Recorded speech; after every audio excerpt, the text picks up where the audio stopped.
नमस्कार, आप देख रहे हैं कैपिटल टीवी बिहार। मैं हूं आपके साथ सृष्टि शाह। महागठबंधन की आपसी तनातनी बिहार विधानसभा चुनाव से पहले आरजेडी का सिरदर्द बन गई है। हालांकि तेजस्वी यादव लगातार कोशिश कर रहे हैं कि इन सभी मतभेदों को सामने ना आने दिया जाए, लेकिन ऐसा होते नजर नहीं आ रहा।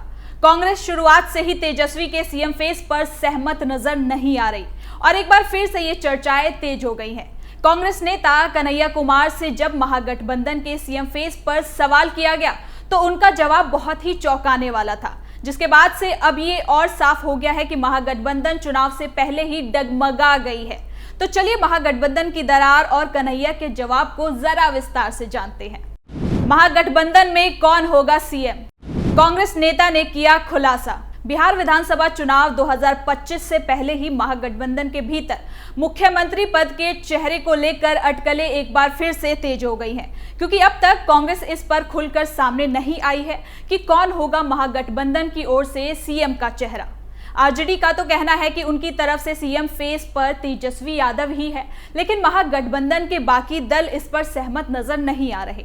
कांग्रेस की बात करें तो बिहार विधानसभा चुनाव में आरजेडी और कांग्रेस मुख्य भूमिका में नजर आ रही है, लेकिन उसके बावजूद भी कांग्रेस आरजेडी के फैसले से सहमत नजर नहीं आ रही है। और एक बार फिर कांग्रेस नेता कन्हैया कुमार ने इस मुद्दे पर अपना बयान दिया है, जिसने ना सिर्फ राजनीतिक गलियारों में हलचल मचा दी है, बल्कि तेजस्वी यादव के नेतृत्व पर भी सवाल खड़े कर दिए हैं। कन्हैया कुमार ने सीधे तौर पर तेजस्वी यादव का नाम लिए बिना ये संकेत दिया कि सीएम फेस का औपचारिक ऐलान दुर्गा पूजा के बाद किया जाएगा। कन्हैया कुमार से एक प्रेस कॉन्फ्रेंस के दौरान जब पत्रकारों ने उनसे ये सवाल पूछा कि महागठबंधन के सीएम चेहरे के बारे में, तो उनका बड़ा ही चौंकाने वाला जवाब था। उन्होंने कहा कि अभी दुर्गा पूजा है, पूजा पाठ कीजिए, इस पर आगे बात करेंगे। ये बयान सीधे तौर पर इस बात का संकेत देता है कि महागठबंधन में फिलहाल नेतृत्व को लेकर कोई अंतिम फैसला नहीं हुआ है और इस पर आने वाले समय में आंतरिक चर्चाएं और ज्यादा तेज हो जाएंगी। ये बयान उन अटकलों को भी हवा देता है जिनमें कहा जा रहा था कि तेजस्वी यादव स्वाभाविक रूप से सीएम फेस है। कन्हैया के इस बयान ने यह स्पष्ट कर दिया कि अभी भी इस पर सस्पेंस बना हुआ है। कौन है कांग्रेस की पसंद? सीएम फेस पर कांग्रेस का सस्पेंस। लेकिन ऐसे में सवाल उठ रहा है कि तेजस्वी के नाम पर कांग्रेस और बाकी पार्टी मेंबर की ओर से चुप्पी आखिर क्यों बनी हुई है? ये चुप्पी लगातार महागठबंधन की मुश्किलों को बढ़ा रहा है, जिसका सीधा असर बिहार विधानसभा चुनाव में देखने को मिल सकता है। तो वहीं दूसरी तरफ राजनीतिक जानकारों का मानना है कि अगर वाकई तेजस्वी यादव ही महागठबंधन के मुख्यमंत्री पद के उम्मीदवार होते तो कन्हैया कुमार जैसा नेता इस पर जवाब देने की ऐसी जरूरत नहीं करता और ना ही इसकी कोई जरूरत थी। लेकिन तेजस्वी को महागठबंधन के बड़े नेता और घटक दलों ने सीएम फेस के तौर पर प्रस्तुत तो किया, लेकिन कन्हैया का ये बयान बताता है कि कांग्रेस की रणनीति कुछ और हो सकती है और वो तेजस्वी के नाम पर तुरंत मोहर लगाने के पक्ष में नहीं है। ये भी हो सकता है कि कांग्रेस पार्टी खुद को महागठबंधन में एक मजबूत स्थिति में स्थापित करना चाहती हो, ताकि सीट शेयरिंग में उसे फायदा मिल सके, क्योंकि कांग्रेस लगातार ज्यादा सीटों की मांग कर रही है, लेकिन आरजेडी ज्यादा सीटें देने पर सहमत नजर नहीं आ रही, क्योंकि पिछले बिहार विधानसभा चुनाव में महागठबंधन की हार का ठीकरा कांग्रेस पर फूटा था। कांग्रेस का प्रदर्शन आरजेडी के लिए बहुत ही चौंकाने वाला था और शायद उसी को देखते हुए आरजेडी अपने कदम को सीट शेयरिंग पर आगे नहीं बढ़ा पा रही है। तो वहीं आपको बता दें कि कांग्रेस महासचिव नासिर हुसैन ने भी गुरुवार को बड़ा ऐलान किया।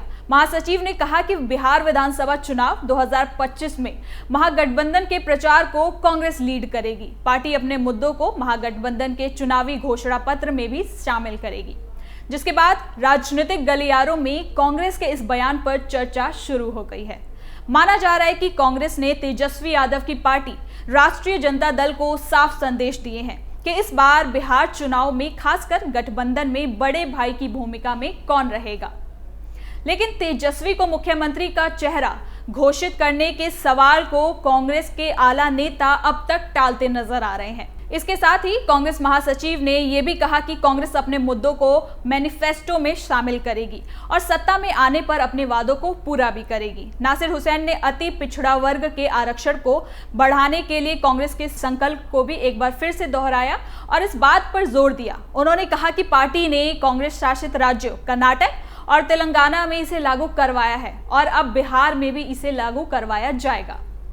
बिहार में अगले महीने में बिहार विधानसभा चुनाव होने की घोषणा हो सकती है, जिसको लेकर तैयारियां शुरू हो गई हैं। लेकिन इससे पहले महागठबंधन में सीट शेयरिंग और सीएम फेस पर पेच जो है वो अभी तक फंसा हुआ है। कांग्रेस ने इस बार बिहार विधानसभा चुनाव 2025 के लिए 76 सीटों की लिस्ट तेजस्वी को सौंपी है। आपको बता दें कि 2020 के बिहार विधानसभा चुनाव में कांग्रेस 70 सीटों पर चुनाव लड़ी थी और जीती 19 सीटें थी।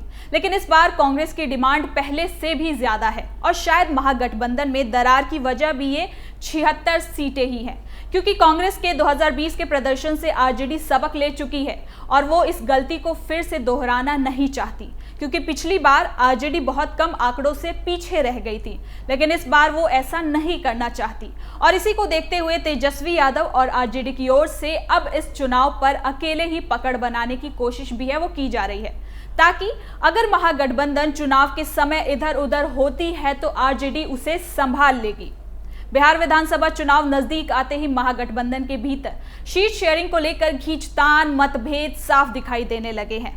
कांग्रेस की ओर से ये संकेत मिल रहे हैं कि अगर सीट बंटवारे को लेकर बातचीत में और ज्यादा देरी हुई तो पार्टी अपने दम पर लगभग 30 सीटों पर उम्मीदवारों को उतारने का फैसला कर सकती है। इसका सीधा ये मतलब है कि महागठबंधन की आंतरिक तालमेल की स्थिति फिलहाल डगमगाई हुई नजर आ रही है। कांग्रेस लगातार ये दिखाने की कोशिश कर रही है कि वो केवल सहायक दल बनकर नहीं, बल्कि एक मजबूत दावेदार के रूप में चुनावी मैदान में उतरने की तैयारी में है। पार्टी का मानना है कि बिहार जैसे बड़े और अहम राज्य में उसकी राजनीतिक उपस्थिति को नजरअंदाज नहीं किया जा सकता। यही वजह है कि कांग्रेस अपने कार्यकर्ताओं और नेताओं को भी स्पष्ट संदेश दे रही है कि देर सबेर उसे अपनी ताकत का परिचय तो करवाना ही पड़ेगा। दूसरी तरफ आरजेडी भी स्थिति को भली भांति समझ रही है कि बिहार की राजनीति में अपनी परंपरागत पकड़ बनाए रखने और चुनावी समीकरणों को अपने पक्ष में मोड़ने के लिए आरजेडी लगातार सक्रिय है। पार्टी ये जानती है कि कांग्रेस अगर अलग राह पकड़ती है तो इसका सीधा असर महागठबंधन की सीटों पर नजर आ सकता है। हाल ही में कांग्रेस कार्य समिति CWC की बैठक हुई थी। इसी संदर्भ में बहुत अहम माना गया उसे। बैठक में बिहार चुनाव को लेकर कई रणनीतिक बिंदुओं पर चर्चा की गई। इससे ये साफ हो गया कि कांग्रेस बिहार चुनाव को किसी भी कीमत पर हल्के में नहीं लेना चाहती। कुल मिलाकर हालात ये बताते हैं कि चुनाव महागठबंधन के लिए बेहद अहम होता जा रहा है।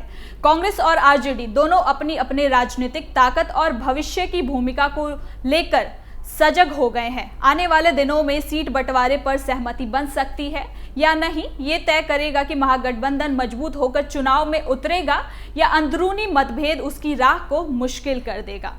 तो फिलहाल के लिए इस खबर में इतना ही। देखते रहिए कैपिटल टीवी बिहार।